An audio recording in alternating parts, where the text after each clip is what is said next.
नमस्कार, जय जोहार संगवारी हो। मैं प्रतीक सिंह फ्रॉम अर्जुना क्लासेस आप सबके सामने हाजिर हुआ हूं लेकर के आज महिला पर्यवेक्षक में उसके भाग 2 जैसे आप देखते हैं तो उसमें आपका आता है हिंदी और छत्तीसगढ़ी लैंग्वेज। तो उसके छत्तीसगढ़ी लैंग्वेज का ऑब्जेक्टिव सीरीज जो कि प्रीवियस ईयर के सिलेक्टेड व्यापक में सारे इंपॉर्टेंट क्वेश्चंस उसमें से सिलेक्टेड क्वेश्चन छांट करके और एक्सपेक्टेड जो क्वेश्चन हो सकते हैं उस रिलेशन पे उसको लेकर के समाहित करके मैं लेकर के आया हूँ, ताकि जब भी आप थ्योरी कहीं से पढ़ रहे हैं कोई दिक्कत की बात नहीं है, यहाँ आइए अपने आप को जांचिए। इसका पैटर्न भी हमारे योजना और अधिनियम वाले तरीके से ही होगा कि आपको क्वेश्चन मिलेगा, 4 ऑप्शन मिलेगा, आपको क्वेश्चन पढ़ना है, 4 ऑप्शन देखना है, वीडियो पॉज करना है, आंसर जो है मैसेज में जाकर के टाइप करना है, कमेंट में जाकर टाइप करना है, फिर वीडियो प्ले करके अपना आंसर मैच करना है। आपका आंसर सही निकलेगा तो कॉन्फिडेंस बढ़ेगा, गलत निकलेगा तो आपके माइंड में क्लिक हो जाएगा कि हाँ भाई सही आंसर क्या है, अब आप भूलेंगे नहीं। इसलिए जरूर कमेंट करके बताते चलिएगा। चलिए चलते हैं सीधा हमारे सीरीज की ओर। हम लोग आज महिला परीक्षक के छत्तीसगढ़ी भाषा जो सीजी व्यापम के इसमें इंपॉर्टेंट प्रीवियस ईयर क्वेश्चंस और एक्सपेक्टेड क्वेश्चंस को समाहित किया गया है, उसके आज पार्ट 1 में है।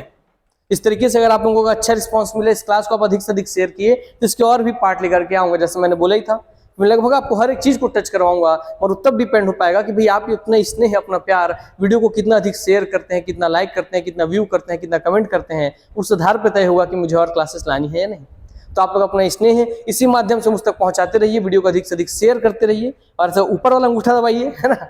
उसके बाद हम और सीरीज जो है अन्य सब्जेक्ट्स के भी लेकर के आते रहेंगे। चलिए आगे बढ़ते हैं। आपको बता दें 33% तक छूट मिल रही है महिला परीक्षक के कोर्सेज पे ऑनलाइन पे, तो जल्द से जल्द ज्वाइन कर ले जो ज्वाइन नहीं किए हैं। क्लियर हो गई बातें। चलिए और महिला परीक्षा का भैया भाग 1 की संपूर्ण तैयारी अर्जुना पब्लिकेशन के साथ आ गया आपका सबसे ज्यादा वेटिंग वाला बुक, जिस पुस्तक में मैं खुद रिकमेंड करूंगा पर्सनली, अर्जुना से हूं इसलिए नहीं, मैं बोलूंगा जरूर इस पुस्तक को आप लीजिए। इसलिए लीजिए क्योंकि इसमें 2023 के आंकड़े हैं, सबसे बड़ा इंपॉर्टेंट फैक्टर। 2023 के आंकड़े आपको नहीं मिलेंगे, हर योजना हर अधिनियम से संबंधित 2023 के आंकड़े अगर आप खोजने जाए, डाटा अगर आप खोजने जाए कि भाई कितने आपके पंजीयन हुए, कितने क्या है, तो डाटा आपको नहीं मिलते हैं अपडेटेड, है ना, क्योंकि आप करंट अफेयर्स उतना जुड़े हुए नहीं है। इसमें 2023 के आंकड़ों को समाहित किया गया है, नवीनतम आंकड़ों को आपके गवर्नमेंट के साइट्स वेबसाइट से रियल योजनाओं को निकाला गया ताकि कोई मिस्टेक ना हो। तीसरी बात, इसमें थ्योरी तो दिया गया है, साथ साथ उसका ऑब्जेक्टिव क्वेश्चन भी दिया गया है। तो complete theory, complete objective, complete आपका 2023 का आंकड़ा, अर्थात अपने आप में भाग 1 की संपूर्ण तैयारी के लिए पुस्तक अपने आप में रामबाण साबित होगा। तो इस पुस्तक का जरूर से जरूर आप लाभ उठाएं, मार्केट में आपके नजदीकी स्टोर पे उपलब्ध हो रहा होगा। और अन्य कोई भी और सब्जेक्ट की आप तैयारी कर रहे हैं या तैयारी करनी है, जैसे हॉस्टल वार्डन की और किसी भी सीजीपीएससी, सीजी व्यापम में किसी भी कोर्स की, सीजीपीएससी में प्री की, मेंस की, प्री कम मेंस की, पूरे सीजी व्यापम की तैयारी करनी है, इन सभी के कोर्सेस हमारे अर्जुना डिजिटल ऐप पे उपलब्ध है और उन पे दोस्तों 50% तक छूट उपलब्ध है। तो इसका लाभ उठा लीजिए। अभी सावन भर में ये ऑफर चल रहा है तो इसका लाभ उठा लीजिए, क्योंकि बाद में आप पढ़िए, ड्यूरेशन 1 साल का भी है किसी किसी कोर्स में, तो आप अभी ले लीजिए, फिर पढ़ना चालू करते रहिएगा, क्योंकि अभी ऑफर है तो इसमें लाभ उठा लीजिए आप। मैं ये चाहता हूँ। आइए अब हम लोग आज पढ़ने वाले हैं सर छत्तीसगढ़ी जीके। तो छत्तीसगढ़ी ऑब्जेक्टिव क्वेश्चन से पहले कुछ एक सीरीज लेके आया हूं वन लाइनर में, ताकि आपको एक बेसिक नॉलेज हो जाए, क्योंकि कभी कभी पूछ लिए जाते हैं। तो देखते हैं कि छत्तीसगढ़ी की प्राचीन भाषा क्या है। अगर ये क्वेश्चन आपसे पूछ लिया कि छत्तीसगढ़ की प्राचीन भाषा क्या है, प्राचीन भाषा शब्द आएगा, वहीं पे आपको आंसर लेना है कोसली। और कोसली क्यों है? क्योंकि छत्तीसगढ़ को दक्षिण कोसल कहा जाता था। सर हमारे छत्तीसगढ़ को दक्षिण कौशल और यूपी वाले हिस्से को उत्तर कौशल कहा जाता था। तो उत्तर कौशल राम जी की बड़े पुत्र लव की राजधानी थी और दक्षिण कौशल हमारे राम जी के छोटे पुत्र कुश की राजधानी थी, ऐसा माना जाता है। इसलिए दक्षिण कौशल जो कि हमारे राम जी का ननिहाल भी है, ठीक है, कौशल्या माता का हमारे मायके है, तो इसलिए याद रखेंगे भैया दक्षिण कौशल कहा जाता था। और कौशल की, दक्षिण कौशल की लैंग्वेज क्या होगी? तो कौशल से कोसली होगी, इसलिए कोसली यहाँ की प्राचीन भाषा मानी जाती थी। क्लियर बात। आइए, छत्तीसगढ़ में सर्वाधिक बोली जाने वाली बोली कौन सी है? तो छत्तीसगढ़ में सबसे ज्यादा बोली जाने वाली बोली छत्तीसगढ़ी ही है। मगर अगर पूछ दिया एग्जाम में कि सेकंड नंबर पे सबसे ज्यादा बोले जाने वाली बोली कौन सी है यहाँ पर, तब आप क्या करेंगे? तब है, याद रखेंगे, हल्बी। तो फर्स्ट नंबर पे सर्वाधिक बोले जाने वाली बोली है छत्तीसगढ़ी और दोस्तों सेकंड नंबर पर है हल्बी। तो जो हल्बी दिख रहा है आपको, छत्तीसगढ़ में जनजाति बोली है हल्बी, ये सब सेकंड नंबर पे सबसे ज्यादा बोली जाने वाली बोली है। क्लियर। चलिए, उरांव जनजाति द्वारा बोली जाने वाली बोली कौन सी है? ये क्वेश्चन बहुत बार पूछा गया आपके पीएससी व्यापम में, तो उसका भी आंसर है कि उरांव जनजाति द्वारा बोली जाने वाली बोली है कुड़ुक। कुड़ुक कुड़ुक कुड़ुक, कई बार पूछा है, कुड़ुक कुड़ुक कुड़ुक। फिर कोंध, कोंध जनजाति द्वारा बोली जाने वाली बोली कौन सी है? तो कुई। देखिए ये कुड़ुक है, ये कुई है ना। तो उरांव का है, ये 3 आपके अल्फा आपके वो है वर्ण है उ राव, तो इसलिए यहाँ पे कुड़ुख, और यहाँ कोंध 2 है इसलिए यहाँ कुई 2 है। तो क से कोंध, क से कुई, उरांव, कुड़ुक याद रखेंगे। क्लियर? ऐसे याद रखिए, कंफ्यूजन होता है दोनों में ही कि कुड़ुक था कुई था करके। बस्तर अंचल की संपर्क भाषा क्या है? अगर ये पूछ ले तो हल्बी है, याद रखना है आपको। बस्तर अंचल में संपर्क भाषा हल्बी है, क्योंकि देखिए आप जनजाति बोली हल्बी है, तो सबसे ज्यादा जनजाति निवास करती है, तो भाई वहां की बोली भी हल्बी होगी। अगला, जसपुर क्षेत्र की बोली कौन सी है? तो आप बोलेंगे सादरी या सदरी। सदरी, सादर को सदर भी लिख सकता है, तो सदरी, तो सादर या सदरी, तो सादरी या सदरी याद रखिएगा। बस्तर की हल्बी नीचे की, ऊपर जसपुर की सदरी। और बस्तर अंचल की बोली कौन कौन सी है मुख्य रूप से? तो गोड़ी है, हल्बी है, भतरी है, दोरली है। गोड़ी, हल्बी, भतरी, दोरली, गोड़ी, हल्बी, भतरी, दोरली। ठीक है, ठीक है। कैसा रहेगा? गोड़ी हर, घोड़ी, घोड़ी समझ, घोड़ी हर, हल चलाते हुए, गोड़ी हर हल चलाते हुए, भतर भरत भतर भतर दौड़त रहीस। का घोड़ी हर हल चलाते हुए भतर भतर दौड़त रहीस। ऐसा रखिए कि घोड़ी है जो कि हल भी चला रही है, घोड़ी हवा हवाई वाली घोड़ी है ना, वो हल उसके ऊपर बांध दिए है, बैल के जगह उस पर बांध दी है, तो घोड़ी हल चलाते हुए भतर भतर दौड़ रही थी। इससे आपको याद रह जाएगा बस्तर अंचल की बोली का पूरा सीक्वेंस। क्लियर हो गई बात?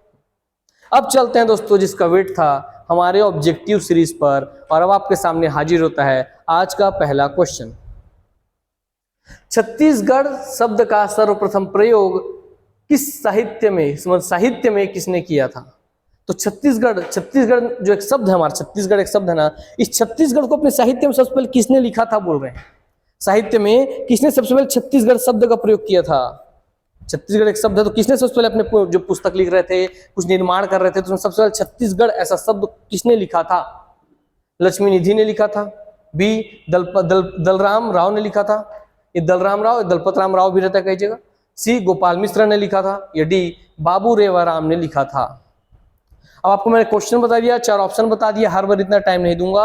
जैसे आप क्वेश्चन देख लिए, 4 ऑप्शन देख लिए, वीडियो पॉज कीजिए, आंसर टाइप कीजिए, वीडियो प्ले करके अपना आंसर मैच कीजिएगा। अब हर क्वेश्चन में बार बार नहीं बताऊंगा, और फिर देखिएगा आपका आंसर सही है या गलत है, और फिर लास्ट में बताइएगा कि कितने क्वेश्चन आपके सही हुए। 20 में से 19, 20 में से 18, कोई दिक्कत नहीं, बताते चलिए। इससे अगर सही निकलता है आपका आंसर तो कॉन्फिडेंस बढ़ेगा, गलत निकलेगा तो आपको याद रहेगा कि हाँ मैं ये चीज भूलती हूँ और मुझे एग्जाम में इसको रिविजन करना है, इसलिए अपना एनालिसिस खुद कीजिए। क्लियर? इस सोशल नेटवर्किंग दुनिया पे कोई एक दूसरे को नहीं जानता है, तो बेझिझक होकर के अपना आंसर बताइए, गलत सही के डर को छोड़ दीजिए। तो इसका सही आंसर है दोस्तों दलराम राव। तो दलराम राव बोले, दलपत राम राव बोले, तब भी आंसर आपको लेना है कि छत्तीसगढ़ शब्द का सर्वप्रथम उपयोग साहित्य में किया था दलपत राम राव ने। किन्होंने? दलपत राम राव ने। क्लियर हो गई बातें? याद रखेंगे। ठीक, चलिए। कैसे याद रखें सर? छत्तीसगढ़ का शब्द का प्रयोग सबसे पहले कौन करेगा? क्योंकि सबसे पहले जो राम का नाम लेगा वही करेगा, सबसे पहले राम का नाम लेगा वही करेगा। ऐसे याद रखिए कि राम का नाम सबसे पहले लो तो सबसे पहले छत्तीसगढ़ शब्द का प्रयोग कर लो। आइए आते हैं सेकंड क्वेश्चन पे, क्योंकि क्वेश्चंस बहुत हो जाएंगे आपके एग्जाम के लिए, इसलिए हर चीज में कुछ ना कुछ अपनी इमेजिनेशन के थ्रू जोड़िए। ट्रिक्स मत याद कीजिए, कुछ बहाना मत बनाइए, मतलब इमेजिनेशन जोड़ लीजिए, है ना। हाँ, प्रथम छत्तीसगढ़ी उपन्यास हीरू के कहिनी के रचनाकार कौन है? इसमें 2 चीजें छुपी हुई हैं। अगर कहीं पूछ लिए कि प्रथम छत्तीसगढ़ी उपन्यास कौन है, पहला क्वेश्चन, तो प्रथम छत्तीसगढ़ी उपन्यास है हीरू की कहिनी, या हीरू के कहिनी की जगह हीरू के कहिनीज भी करके लिख देता है कई बार। ठीक, अब बताइए हीरू के कहिनी जब प्रथम छत्तीसगढ़ी उपन्यास है तो इसके लेखक या रचनाकार कौन है? बंशीधर पांडे, लखनलाल गुप्त, लोचन प्रसाद पांडे, या शिवशंकर शुक्ल। मैं बोला था ना, साहित्य में इतने सारे नाम होते हैं, अगर आप उसको एक इमेजिनेशन से नहीं जोड़ेंगे तो आप नहीं सॉल्व कर पाएंगे। सबसे पहले लो राम का नाम, तो सबसे पहले छत्तीसगढ़ी शब्द किसने लिखा? तो फिर राम जिसके नाम में होगा दलपत राम राव। बताइए हीरू के कहिनी के रचनाकार कौन है? सही आंसर दोस्तों इसका बंशीधर पांडे, है ना, है ना, याद रहेगा आपको। हाँ, बंशीधर पांडे। अब इसको कैसे दिमाग में बैठाएंगे? हीरो के कहिनी बंशीधर पांडे, क्योंकि कृष्ण भगवान जब बांसुरी बजाते हैं, बंसी बजाते हैं, तो लोग अपना हीरा जेवरात सब चीज लुटा देते हैं। क्या? लोग अपना हीरा जेवरात सब लुटा देते हैं, इतना मंत्रमुग्ध हो जाते हैं। वैसे ही बंसीधर, बंसी बजा रहे कृष्ण जी, तो लोग अपना हीरा जेवरात सब चीज लुटा दे रहे हैं उनके ऊपर। तो आपको याद रहेगा बंसीधर से हीरो के कहिनी। ऐसे ही पढ़िए, दिमाग में इमेजिनेशन बनाइए। चलिए नेक्स्ट क्वेश्चन के ऊपर चलते हैं। महाकवि गोपाल मिश्र ने निम्न में से कौन सा ग्रंथ नहीं लिखा है? तो इसका ऑप्शंस है खूब तमाशा, सुदामा चरित्र, विक्रम विलास और राम प्रताप। इनमें से कौन सा ग्रंथ है जो कि महाकवि गोपाल मिश्र ने नहीं लिखा है? नहीं लिखा है बताना है आपको। और आप लोग यार पढ़ने में, जानते हो मैं बहुत अच्छा पढ़ाता हूँ, आप लोग मजा आता है, एकदम एंजॉय करते हैं आप लोग। ठीक है चलो सब बोलते हैं, मजाक कर रहा हूँ। अगर अच्छा लगता है क्लास तो पढ़ने में एकदम मंत्रमुग्ध मत होइए। क्लास अच्छी लग रही है, पढ़ाने का तरीका अच्छा लग रहा है तो ऐसा लाइक दबा दीजिए, ऊपर वाला अंगूठा दबा दीजिए, थोड़ा अपना प्यार स्नेह प्रेम हम तक पहुंचाइए, सपोर्ट पहुंचाइए। आइए तो बताइए भैया, महाकवि गोपाल मिश्र ने निम्न में से कौन सा ग्रंथ नहीं लिखा है? सही आंसर है इसका दोस्तों, अंगूठा दबा दो, पहले फट से भूल जाते हो, शेयर कर दो, विक्रम विलास। ठीक है, तो महाकवि गोपाल मिश्र ने विक्रम विलास नहीं लिखा है। अब ये कैसे याद रहेगा? मैं फिर बोला हर एक चीज में हल्का हल्का इमेजिनेशन रखेंगे ताकि हमको याद रहे। वो क्वेश्चन आए जो पढ़ा हुआ है वो नहीं छूटना चाहिए, वो गलत नहीं होना चाहिए। कैसे याद है कि भाई गोपाल, गोपाल किनको बोलते थे? अरे कृष्ण भगवान बोलते थे, है ना, गोविंदा गोपाल। हाँ, तो गोपाल बोलते थे कृष्ण जी को। तो क्या गोपाल जी कभी विलासिता जीवन जिए? नहीं भाई, कृष्ण जी कभी विलासितापूर्ण जीवन नहीं जिए हैं, कभी भी विलासितापूर्ण जीवन नहीं जिए हैं, विलासितापूर्ण जीवन नहीं जिए हैं कृष्ण जी, गोपाल जी। याद हो गया कि गोपाल जी ने विक्रम विलास नहीं लिखा था। अब एक और चीज इंपॉर्टेंट इसी स्लाइड से, तो उन्होंने कौन कौन सा ग्रंथ लिखा है याद कर लीजिए। तो उन्होंने खूब तमाशा, सुदामा चरित्र और राम प्रताप लिखा है। कैसे याद रहेगा? फिर याद रहेगा। अरे गोपाल जी के मित्र कौन थे? अरे द्वारपालो सुदामा से कह दो।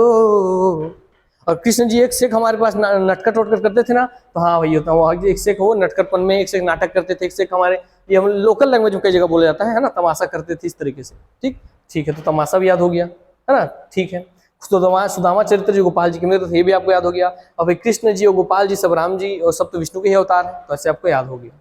ठीक, कि राम जी और गोपाल जी विष्णु के अवतार है तो वो लिखे हैं। सुदामा उनके मित्र थे, वो एक से एक आपके नाटक रचते थे, एक से एक आपकी लीला रचते थे, तो भाई एक से एक तमाशा बोलते हैं महाराष्ट्रीय लोकल लैंग्वेज में, तो समझिए वो भी करते थे कृष्ण जी। ऐसे करके आपको याद रहेगा। क्लियर? अब आगे बढ़ते हैं। कितना पढ़ रहे हैं ये मैटर नहीं है, जो पढ़े उसमें से नहीं छूटना चाहिए। आइए, और ये सब इंपॉर्टेंट क्वेश्चन है, प्रीवियस ईयर आए हुए, है ना। बताइएगा अगर आप लोगों को, जैसे मैं पढ़ाता हूँ याद करवा के क्लास में ही, ट्रिक्स दे करके, टेक्निक्स दे करके, तो अच्छा लगता है तो उसके बारे में बताइएगा। और आप बोलेंगे नहीं सर आप आइए रोबोट की तरह, क्वेश्चन बोलिए, 4 ऑप्शन बोलिए, आंसर बताइए, चलिए आप निकलते चलिए, तो वैसे ही पढ़ा देंगे अपने, कोई दिक्कत नहीं है। ठीक है, आइए। इतिहास समुच्चय एवं रतनपुर आख्यात के रचनाकार है। आख्यान हो गई है, तो इतिहास समुच्चय एवं रतनपुर आख्यान के, आख्यान आधा न पूर्ण, आख्यान के रचनाकार कौन है? तो ये पूर्व ग्रंथ का नाम है ना, इतिहास समुच्चय एवं रतनपुर आख्यान। पंडित लोचन प्रसाद पांडे जी हैं, बंशीधर पांडे जी हैं, शिवदत्त शास्त्री जी हैं, पंडित द्वारिका प्रसाद तिवारी जी हैं। बताइए आंसर, आप सब कमेंट करना चालू कीजिए। सर सही आंसर है आपका शिवदत्त शास्त्री। क्या? शिवदत्त शास्त्री। ठीक है, शिवदत्त शास्त्री। ठीक है, कैसे याद रहेगा सर? अरे भाई जब इतिहास, पूरे इतिहास का समुच्चय, मैंने पूरे इतिहास समुचित रूप से हमारे शिव भगवान में ही तो समाहित है, क्योंकि सबसे आदि अनंत देव हर हर महादेव, तो आदि अनंत से लेकर के उस शुरुआत से लेकर अंत तक हमारे महादेव रहते हैं, तो सारा इतिहास समुचित रूप से शंकर भगवान शिव भगवान में ही समाहित है, ऐसे याद रख लीजिए। हम आते हैं नेक्स्ट क्वेश्चन पे। हो गया आसानी से याद? छत्तीसगढ़ी लोकगीतों का परिचय नामक पुस्तक किसने लिखी? छत्तीसगढ़ी लोकगीतों का परिचय नामक पुस्तक किसने लिखी? बताइए, लोकगीतों का परिचय। श्यामाचरण दुबे ने, दानेश्वर शर्मा ने, हेमंत नायडू ने, इनमें से कोई नहीं। सर वो लिखा है आपके श्यामाचरण दुबे जी ने। ठीक है, छत्तीसगढ़ी लोकगीतों का परिचय। अब आप बताइए भाई, जो हमारे छत्तीसगढ़ी लोकगीतों को सभी लोगों को परिचित करवा रहे हैं, हमारे छत्तीसगढ़ी लोकगीत से सभी लोगों को परिचित करा रहे हैं, उनके चरण में हमारा प्रणाम होना चाहिए कि नहीं? हाँ भाई, उनके चरण में हमारा प्रणाम होना चाहिए सर। क्लियर? तो आपको याद रखना, चरण में प्रणाम होना चाहिए, जो छत्तीसगढ़ी लोकगीतों से सबको परिचित करवा रहे हैं। चलिए, अब आपको याद हो गया। मैं बोला ना, पढ़ना चाहेंगे तो सब में आनंद है ना, सब में आनंद है, बस आनंद से पढ़ना सीखिए। पढ़ाने वाला गुरु ऐसा आनंदित हो, आप ऐसा आनंद के साथ पढ़े तो कोई लोड नहीं, पढ़ेंगे और मजा आएगा और आपको सब याद हो जाएगा, बिना किसी टेंशन के आपको बहुत सारी चीजें याद रहेंगी। छत्तीसगढ़ की प्रथम छत्तीसगढ़ी व्याकरण की रचना किसने की थी? तो आपको ये बहुत इंपॉर्टेंट क्वेश्चन कि छत्तीसगढ़ की प्रथम छत्तीसगढ़ी व्याकरण फर्स्ट छत्तीसगढ़ी व्याकरण की रचना किसने की थी? ठाकुर केदारनाथ, विष्णुकृत जोशी, हीरालाल काव्योपाध्याय, दलपत राम राव। ये राव है, साव नहीं, राव है। बताइए भाई सही आंसर क्या है? सो the right answer is Thakur Kedarnath. अभी क्वेश्चन बहुत ज्यादा कंफ्यूजिंग हो जा रहा है ना। हम लोग सर सबसे पढ़ते हैं सर हीरालाल काव्योपाध्याय जी हमारे, ठीक है। अब बताइए ये क्वेश्चन अगर बना तो क्यों बना है इस तरीके से, क्यों इसमें ठाकुर केदारनाथ को लिया गया है? कोई जाना तो इसका आंसर बताइएगा, नहीं तो इसके क्वेश्चन के ऊपर मैं नेक्स्ट वीडियो में आपको और अच्छे से चर्चा कर दूंगा। ठीक, चलिए आगे बढ़ते हैं। छत्तीसगढ़ राज्य के प्रसिद्ध जनकवि निम्नलिखित में कौन है?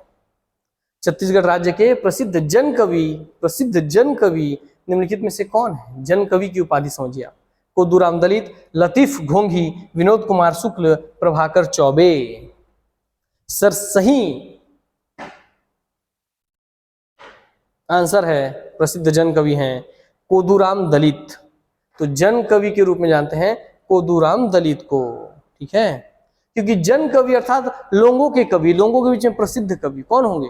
अरे भैया जो भी दलित वर्ग का उद्धार करेगा, है ना, जो भी दलित वर्ग का उद्धार करेगा वही तो जनता का कवि बनेगा, वही तो लोगों के बीच प्रसिद्ध कवि बनेगा, ऐसे याद रखिए। ठीक, चलिए अब आपको याद हो गया कोदूराम दलित से। चलिए जनकवि। नेक्स्ट क्वेश्चन, बहुचर्चित गीत सुरता के चंदन के रचयिता हैं। तो बहुचर्चित गीत है सुरता के चंदन, इसके रचयिता कौन है? सुरता के चंदन के पंडित सुंदरलाल शर्मा जी हैं, रामेश्वर शुक्ल अंचल जी हैं, हरि ठाकुर जी हैं, डॉक्टर लक्ष्मी शंकर निगम जी हैं। बताते चलिए कि सुरता के चंदन के रचयिता कौन है? Right answer is Hari Thakur ji हैं सुरता के चंदन। कैसे याद रहेगा? आपको बता दें, हरि, आप में से लेडीज हैं बहुत होंगे बृहस्पतिवार का व्रत करते होंगे, तो हरि यानी कि विष्णु जी को कहा जाता है हरि। तो हरि यानी कि विष्णु जी है, बृहस्पतिवार के व्रत में विष्णु जी को चंदन का टीका लगाया जाता है ना। तो हाँ भाई, चंदन का टीका लगाया जाता है हरि विष्णु जी को। क्लियर हो गई बात? चलिए अब आपको याद रहेगा। नेक्स्ट क्वेश्चन पे चलते हैं। छत्तीसगढ़ी भाषा के प्रथम उपन्यासकार कौन थे? प्रथम उपन्यास हीरू की कहानी, प्रथम उपन्यासकार कौन है? मुकुटधर पांडे, बंशीधर पांडे, मेदिनी प्रसाद पांडे, लोचन प्रसाद पांडे। ठीक है, so right answer is Banshidhar Pandey. अरे भाई, जब सबसे पहली उपन्यास है कौन? हीरू की कहानी। और हीरू की कहानी बताया था कि जब कृष्ण जी बंसुरी बजाते हैं, बंसी बजाते हैं, तो सब अपना हीरा जेवरात लुटा देते हैं। तो जब बंशीधर पांडे जी हीरू की कहानी लिखे हैं, सबसे पहले उपन्यास, तो वही पहले उपन्यासकार होंगे। सही बात है, तो उसी क्वेश्चन को ऐसे पूछ लिया कि प्रथम उपन्यासकार कौन है? तो बंशीधर पांडे। प्रथम उपन्यास कौन है? हीरू की कहानी। क्लियर? इसलिए क्वेश्चन लाया कि आप कॉमन सेंस आप कौन है या नहीं है। चलिए, ये प्रथम उपन्यास जो लिखे होंगे वही होंगे, और प्रथम उपन्यास आप पीछे पढ़ चुके थे। छत्तीसगढ़ी भाषा की प्रथम महिला साहित्यकार कौन है? बताइए, छत्तीसगढ़ी भाषा की प्रथम महिला साहित्यकार कौन है? निरुपमा शर्मा, ऋचा शर्मा, रंजना द्विवेदी, भावना परगणिया। कौन है छत्तीसगढ़ी भाषा की प्रथम महिला साहित्यकार? So right answer is Nirupama Sharma ji. कौन है? निरुपमा शर्मा जी हैं। ठीक है, तो छत्तीसगढ़ी भाषा की प्रथम महिला साहित्यकार है निरुपमा शर्मा। ठीक, याद रहेगा आपको? हाँ। अरे कैसे याद रहेगा? अरे सर वही बोल रहा है छत्तीसगढ़ी भाषा की प्रथम महिला, महिला मतलब नारी, नारी से नारी, नारी से नीरू, नारी से नीरू, हो गया यार। लीजिए, और क्या। छत्तीसगढ़ी बोली का प्रारंभिक व्याकरण कब हीरालाल काव्योपाध्याय ने लिखा? अब आपको अंतर समझ में आया? पीछे क्वेश्चन आया था व्याकरण वाला, और ये क्या है देखिए। तो छत्तीसगढ़ी बोली का प्रारंभिक व्याकरण शब्द प्रयोग हो तो इस शब्द के साथ आपको याद रखना हीरालाल काव्योपाध्याय। तो छत्तीसगढ़ी बोली का प्रारंभिक व्याकरण कब हीरालाल काव्योपाध्याय ने लिखा था?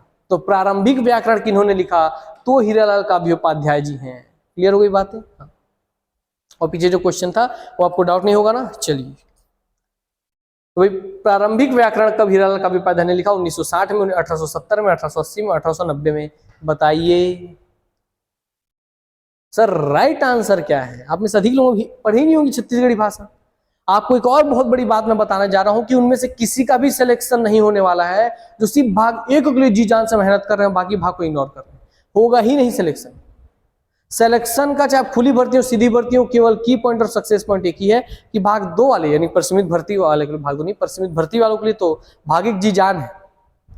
उसके बाद भी जो सिलेक्शन होगा, जो Hindi language, Chhattisgarhi language, English language, maths और रीजनिंग अच्छे से पढ़ेगा उसका ही सिलेक्शन होगा। और भाग 1 के लिए तो भाग 1 भी आप समझिए कि इग्नोर मार सकते हैं, और Hindi language, Chhattisgarhi language, English language, maths, reasoning आपको पढ़ना ही पड़ेगा। उसके बाद आता है भाग 1 का तैयारी। तो खुली भर्ती वाले सावधान हो जाइए, तो सिर्फ भाग 1 के लिए मरे पड़े हैं, उसकी तैयारी के लिए मरे पड़े हैं और लैंग्वेज को इंपॉर्टेंस नहीं दे रहे हैं, उनका सिलेक्शन होगा ही नहीं। मैं लिखित रूप से दे सकता हूँ, लिखवा लीजिए मुझ पे आ जाओ, है ना। आइए, क्योंकि अगर खुली भर्ती 20 नंबर का आ रहा है आपके भाग 1 से, उसमें आप कितने भी इंटेलिजेंट होंगे, ब्रिलियंट होंगे, तो 15 से ज्यादा क्वेश्चन बना ही नहीं पाएंगे। 15 मुश्किल बता जो बहुत ब्रिलियंट स्टूडेंट है ना। तो 15 क्वेश्चन जब आप बना रहे हो, उस 15 क्वेश्चन सिलेक्शन होगा नहीं होने वाला ना। 100 क्वेश्चन का स्कोरिंग सब्जेक्ट है आपका। आइए, छत्तीसगढ़ी बोली का, इसलिए सब सब्जेक्ट्स को पढ़िए। मैं जिसको बोला तीनों लैंग्वेज पढ़िए। इंग्लिश को अगर छोड़ दे रहे हैं, नहीं बन रहा, छोड़ दीजिए। हिंदी, छत्तीसगढ़ी लैंग्वेज, मैथ्स और रीजनिंग, इस पे फोकस कीजिए। सक्सेस का यही की है। छत्तीसगढ़ी बोली का प्रारंभिक व्याकरण कब हीरालाल काव्योपाध्याय ने लिखा था? तो आंसर है 1890 में। सर कैसे याद रहेगा? अरे भाई, बिलासपुर स्टेशन जो है उसकी पुरानी बिल्डिंग इसी सन में बनी है, 1890 में, 1890 में, 1890 में। ठीक है, क्लियर हो गई बात है? हाँ। और कैसे याद रहेगा? अरे बहुत आसान है यार। अरे सर 10 पंचे 50, 8 पंचे 40, 50 40 90, यानी कि 18 पंचे 90। समझ में आया बात? 18 पंचे 90। कैसे याद रखिए? 18 पंचे 90, 18 पंचे 90। हाँ भाई देखिए, याद हो गया आपको? ऐसे शुरू के 2 डिजिट को 5 से गुणा करेंगे तो बाद का 2 डिजिट आ रहा है, हो गया 18 पंचे 90। तो हाँ भाई, सबसे पहले 1890 में लिखा गया था। और कैसे याद रहेगा? सर 1 8 को जोड़ेंगे तो 9 आएगा। हो गया, लीजिए। कितना तरीका है यार, पढ़िए तो आप इंटरेस्ट लेकर के। बहुचर्चित उपन्यास नौकर की कमीज के उपन्यासकार हैं। तो कौन है नौकर की कमीज उपन्यास के उपन्यासकार? ये बहुत फेमस उपन्यास है नौकर की कमीज। डॉक्टर सत्यदेव दुबे, लतीफ घोंगी, Vinod Kumar Shukla, Prabhakar Choubey. What is the right answer? So the right answer is Vinod Kumar Shukla ji. कौन? विनोद कुमार शुक्ल जी की उपन्यास है नौकर की कमीज। ठीक है, कैसे याद रहेगा? ऐसे याद रहेगा कि वी नो दन, क्या है मतलब? हम निधन, हम निधन का निधन, नौकरला कमीज नईदन। हमन वी माने हम, वी मतलब हम इंग्लिश में, नईदन नोद का मतलब नईदन, वी नईदन का नौकर की कमीज। हम नौकरला कमीज नईदन ऐसे बोल रहे हैं, तो हम नौकरला कमीज नईदन, नईदन से विनोद हो जाएगा। क्लियर हो गई बात है? चलिए, या आप खुद बताइए, क्या इससे पहले आप इस तरीके से पढ़ते थे? तो पढ़ने का तरीका कैसा है, पैटर्न कैसा है? इससे बहुत अंतर आ जाता है, तो सही पढ़ने का तरीका सीखिए, है ना। प्रख्यात व्यंग्यकार त्रिभुवन पांडे का गृह जिला है। त्रिभुवन पांडे का गृह जिला क्या है? रायगढ़ है, कबीरधाम है, दुर्ग है, धमतरी है। तो त्रिभुवन पांडे जी का गृह जिला है धमतरी। ठीक है, ठीक है, धमतरी। क्या हो गया? त्रिभुवन पांडे जी का कौन है भैया? धमतरी। कैसे याद रहेगा सर आप? अरे त्रिभुवन मतलब त्रिमूर्ति, त्रिमूर्ति जब हमारे धरती पे पैर रखेंगे तो धमधमा जाएगा कि नहीं पूरा धरती? हाँ सर, पूरा धरती धमधमा जाएगा। त्रिभुवन, त्रिभुवन, तीनों देव जब हमारे धरती में पैर रखेंगे तो धरती धमधमा जाएगा। तो धमधम से धमधमा जाएगा से धमतरी, और त्रिभुवन से त्रिमूर्ति। क्लियर हो गई बात? चलिए नेक्स्ट क्वेश्चन। कलिकाल प्रथम छत्तीसगढ़ी नाटक। तो एक और क्वेश्चन और बन गया कि प्रथम छत्तीसगढ़ी नाटक कौन है? कलिकाल है। प्रथम छत्तीसगढ़ी नाटककार कौन है? तो भी आपको आंसर जो रहेगा वही आपको डबल क्वेश्चन हो जाएगा। तो कलिकाल, जिसे आप प्रथम छत्तीसगढ़ी नाटक के रूप में जानते हैं, उसके रचनाकार कौन है? सही आंसर बताइए। लोचन प्रसाद पांडे, मुकुटधर पांडे, बंशीधर शर्मा, उपरोक्त में से कोई नहीं। So the right answer is Pandit Lochan Prasad Pandey हैं कलिकाल प्रथम छत्तीसगढ़ी नाटक के रचनाकार और प्रथम छत्तीसगढ़ नाटककार। ठीक है, नाट्य रचना के आपके वो समझिए। क्लियर हो गई बात? चलिए बताइए भैया, कैसे याद रहेगा? अरे भैया बहुत आसानी है। कलिकाल, कलिकाल मतलब काला काला, काला काला। और काला काला काजल कहाँ लगाते हैं? काला काला काजल लगाते हैं हमारे लोचन पे। लोचन, आंखों को लोचन बोला जाता है, तो लोचन पे लगाएंगे काला काला काजल। तो लोचन पे लगाएंगे काला काला काजल। याद रहेगा अब? Yes sir. और ये हमारे छत्तीसगढ़ की प्रथम नाटक भी है कलिकाल, याद रखेंगे। क्लियर, चलिए। और लोचन प्रसाद पांडे, बंशीधर पांडे, मुकुटधर पांडे भाई हैं आपस में, याद रखेंगे। चलिए एक और चीज बता दूं यहाँ पे, मुकुटधर पांडे जी से, अगर आप सर पे मुकुट पहनते हैं तो उससे आपको छाया मिलता है ना, छाया, हाँ सर छाया मिलता है, धूप नहीं पड़ता सर पे, छाया मिलता है, इसलिए प्रथम छायावादी कवि हैं मुकुटधर पांडे। क्लियर हो गई बात? हाइए। और सर हम मुंह से बंसी बजाते हैं, देखिए मुंडी हो गया, अब आंख में काला काला काजल लगाएंगे तो लोचन में लगाएंगे कलिकाल। देखिए मुकुटधर पांडे छायावादी कवि, आंख में लोचन में लगाएंगे कलिकाल तो नाटककार कलिकाल, इन्हीं के भाई है ना, लोचन प्रसाद पांडे। अब मुंडी के नीचे लोचन आके, लोचन में जाके मुंह से हम बांसुरी बजाएंगे बंशीधर पांडे, मुंह से हम कहानी कहते हैं तो प्रथम कहानी के रचनाकार हो जाएंगे आपके भाई बंशीधर पांडे। तीनों भाई को बता दिए, मुकुट प्रसाद पांडे, लोचन प्रसाद पांडे और बंशीधर पांडे। छायावादी कवि आपके ये प्रथम नाटककार, प्रथम कहानीकार। क्लियर हो गई बात है? प्रथम कहानी, उपन्यासकार, प्रथम उपन्यासकार, कहानीकार नहीं उपन्यासकार। चलिए प्रसिद्ध रचना झलमला के रचनाकार कौन है? पंडित मुकुटधर पांडे हैं, बलदेव प्रसाद मिश्रा जी हैं, डॉक्टर पदुमलाल पुन्नालाल बख्शी जी हैं, पंडित द्वारका प्रसाद तिवारी विप्र जी हैं, जिनके नाम पे आपके बिलासपुर में कॉलेज है डीपी विप्र, तो डीपी विप्र ना, यस, इन्हीं के नाम पे, द्वारका प्रसाद तिवारी जी के नाम पे ही कॉलेज का नाम है डीपी विप्र। ठीक, जो आपके गांधी पुतला और शिव टाकी, गांधी पुतला और शिव टाकी चौक के बीच में पड़ता है। प्रसिद्ध रचना झलमला के रचनाकार कौन है? झलमला के सही आंसर है सर आपका पंडित पदुमलाल पुन्नालाल बख्शी। ठीक है, और मैं सॉरी कहूंगा पदुमलाल पुन्नालाल बख्शी जी से कि मैं गलती करने जा रहा हूँ, गुस्ताखी करने जा रहा हूँ, ताकि विद्यार्थियों का भला हो सके। कैसे? अरे आप झलमला जाएंगे कि नहीं? अरे आप झलमला जाएंगे यार, इतना बड़ा नाम याद करने में, है ना। हाँ, तो आपको याद रहेगा सर इतना बड़ा नाम पदुमलाल पुन्नालाल बख्शी, तो हम झलमला जाएंगे, ऐसे आपको याद रहेगा। ठीक, तो मैंने सर से पहले सॉरी मांग लिया है, और आपको अब भला हो गया तो सर भी नाराज नहीं हुए कि विद्यार्थियों को भला हो रहा है। आइए आगे बढ़ते हैं। नेक्स्ट क्वेश्चन, छत्तीसगढ़ भाषा का प्राचीन नाम क्या है? छत्तीसगढ़ी भाषा का प्राचीन नाम क्या है? महाकांतरी या महाकांतारी? ये कांतरी लिखा है या कांतारी? तो कांतार मतलब होता है जंगल, तो महाकांतारी छत्तीसगढ़ भाषा का प्राचीन नाम क्या है? महाकांतारी, कोसली, रतनपुरी और कलचुरी। सबसे पहला लाइन में पढ़ाया था शुरुआत में ही जब हम चालू किए थे। अब तो आंसर बता दो यार, इतना बेइज्जती मत कराओ भाई, बहुत दिल दुखता है यार, मत करो ऐसा, बताओ क्या होगा? सर छत्तीसगढ़ी भाषा का प्राचीन नाम है कोसली। ये रीजन भी बताया था कि छत्तीसगढ़ को दक्षिण कौशल कहा जाता था, जो कि कुश की राजधानी थी, राम जी के छोटे बेटे की। ठीक है, तो क्योंकि छत्तीसगढ़ को दक्षिण कौशल कहा जाता था, तो कौशल के आधार पर कोसली ही छत्तीसगढ़ की प्राचीन भाषा है। छत्तीसगढ़ की प्रथम छत्तीसगढ़ी व्याकरण का सृजन कब किया गया? अब बताइए, पढ़ चुके हैं आप? प्रथम छत्तीसगढ़ी व्याकरण का सृजन कब किया गया? 1870, 1880, 1890, 1895? सही आंसर है 1880 में किया गया। क्लियर हो गई बात? याद रखेंगे 1880 में। तो उधर 1890 में आप पढ़े थे, उधर हीरालाल उपाध्याय जी द्वारा प्रथम छत्तीसगढ़ी व्याकरण वाला, और यहाँ 1880 याद रखिएगा, प्रथम छत्तीसगढ़ी व्याकरण का सृजन कब किया गया। क्लियर? चलिए और बताइएगा अगर आप में इसको जानकार है कि सर 1890 वहां थे, 1880 है, तो कैसे इन दोनों में डिफरेंस, क्या बोलना चाह रहा है? कोई होंगे स्पष्ट करके दीजिएगा, तो आगे मैं स्पष्टीकरण दे दूंगा। छत्तीसगढ़ की प्रथम राजभाषा है हिंदी, अंग्रेजी, छत्तीसगढ़ी और उर्दू। तो छत्तीसगढ़ की प्रथम राजभाषा कौन है? तो याद रखिए छत्तीसगढ़ की प्रथम राजभाषा है हिंदी। जितने भी छत्तीसगढ़ी मारेंगे हो जाएंगे फेल। तो छत्तीसगढ़ की प्रथम राजभाषा है हिंदी, हिंदी, हिंदी। क्लियर हो गई बात? छत्तीसगढ़ी किस, क्योंकि भाषा बोलो ना भाई, प्रथम राजभाषा, और हमारी जो छत्तीसगढ़ी है वो तो बोली के दर्जे प्राप्त है, इससे भी पकड़ सकते थे। नेक्स्ट, छत्तीसगढ़ी किस भाषा परिवार की एक बोली है? भारोपीय की, द्रविड़ की, मुंडा की, इनमें से कोई नहीं। तो छत्तीसगढ़ी किस भाषा परिवार की एक बोली है? बताइए किस भाषा परिवार की बोली है? सो the right answer is sir आपकी भारोपीय की। ठीक है, और भारोपीय बना है भारतीय और यूरोपीय से मिलकर के, भारतीय और यूरोपीय से मिलकर के बना है भारोपीय। क्लियर हो गया? और जितने भी आपके उत्तर भारत की लैंग्वेज है, मध्य भारत की लैंग्वेज है, दक्षिण भारत को छोड़ करके, वो सब समझिए भारोपीय परिवार की ही बोली है। क्लियर हो गई बात है? हाँ, तो छत्तीसगढ़ी भी भारोपीय की है। क्लियर हो गई बात? चलिए second question, last question, Chhattisgarhi Hindi भाषा की किस उपभाषा के अंतर्गत आती है? तो छत्तीसगढ़ी हिंदी भाषा की किस उपभाषा के अंतर्गत आती है?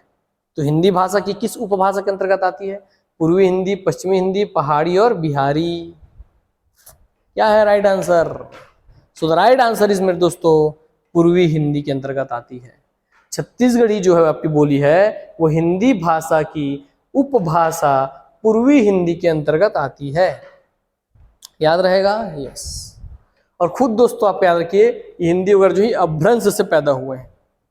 इसको थ्योरी जो हमारे टीचर लोग पढ़ाए होंगे वहां से ऐसे क्वेश्चन बेसिक स्तर पे खत्म हो जाते हैं, पहले क्लास में ये क्वेश्चन खत्म हो जाएंगे। क्लियर? तो चलिए यही पे अपनी वाणी को मैं विराम देता हूँ। अगर क्लास में बहुत कुछ सीखने मिला होगा, सब क्लास में ही अच्छे से याद हो गया होगा एक बार और इस वीडियो को ना अब देख लिया आप नॉर्मली एक बार वीडियो, उसके बाद रिवीजन कीजिएगा, स्पीड बढ़ा के फटाफट एक बार और सुन लीजिएगा तो आपको कंठस्थ हो जाएगा। मेरे हर एक वीडियो को नॉर्मल मेरे साथ देखना है 7 बजे आकर के, जो जिस टाइम पे डलता है शाम को 7 बजे। हाँ, शाम को 7 बजे भी आपका अधिनियम वाले क्लासेस चल रही है ना, उसको आप देख रहे हैं कि नहीं देख रहे हैं? देखते रहिए उसको। क्लियर? चलिए वो इंपॉर्टेंट और जरूरी चीज सुनिए कि ठीक है सर छत्तीसगढ़ी भाषा जो है शाम को 7 बजे आकर के आप क्लासेस देख रहे हैं, और जब भी आप क्लासेस देखते हैं, मेरी कोई भी क्लास जब आप देखते हैं, देखने के तुरंत बाद उसको फिर से स्पीड बढ़ा के तुरंत एक बार रिवीजन कर लीजिए ताकि वो कंठस्थ हो जाए आपको, और फिर दोबारा खोलना भी ना पड़े, पढ़ना ना पड़े जीवन में कभी भी। इसलिए क्लास को पढ़ने के साथ साथ रिवीजन करना है, क्योंकि revision is the key of success. ज्यादा क्लास पढ़ने से सिलेक्शन नहीं होगा, जितना पढ़े उसको एग्जैक्ट याद रखना है, एग्जैक्ट दिमाग में बैठाना है, उसमें कंफ्यूजन नहीं होना चाहिए, कैसे घुमा के पूछे बनना चाहिए, तब जाकर सिलेक्शन होगा। क्लियर हो गई बात? अब भाग 1 के लिए जी जान मत दीजिए, खुली भर्ती वाले मैं बार बार बोलूंगा, Hindi language, Chhattisgarhi language, English language, maths और रीजनिंग मिलकर आपको सिलेक्शन दिलाएगा। अकेले भाग 1 कुछ नहीं कर सकता, और भाग 1 छोड़ भी देंगे तब भी सिलेक्शन दिला देंगे। इसलिए भाग 1 को जी जानिए, परमात्मा मत बनाइए इस एग्जाम का, है ना, खुली भर्ती वालों के लिए। परिसीमित भर्ती वाले परमात्मा बनाएंगे। क्लियर हो गई बात? इसलिए याद रखिए। चलिए तो यहीं पे अपनी वाणी को मैं विराम देता हूँ, मिलते हैं नेक्स्ट क्लास में। दिल से दुआ करता हूँ कि आप हमेशा हंसते रहें, खेलते रहें, खिलखिलाते रहें, निरोग रहें, स्वस्थ रहें, तंदुरुस्त रहें। यही मेरी दुआ है आप सबके लिए। मिलेंगे नेक्स्ट क्लास में, तब तक के लिए नमस्कार, जय हिंद, जय भारत, जय छत्तीसगढ़, वंदे मातरम। धन्यवाद। क्लास को शेयर कर दो, है ना, ऐसा वाला होगा टेढ़ा वाला, शेयर कर दो ताकि मुझे पता चले कि आप लोग प्यार स्नेह अपना उसी माध्यम से मुझ तक पहुंचा रहे हैं, तो मैं और क्लासेस लेकर के आऊँगा, वरना मैं भी बंद कर दूंगा। चलिए धन्यवाद। क्लास शेयर कर दीजिएगा, सीरियसली बोल रहा हूँ। धन्यवाद।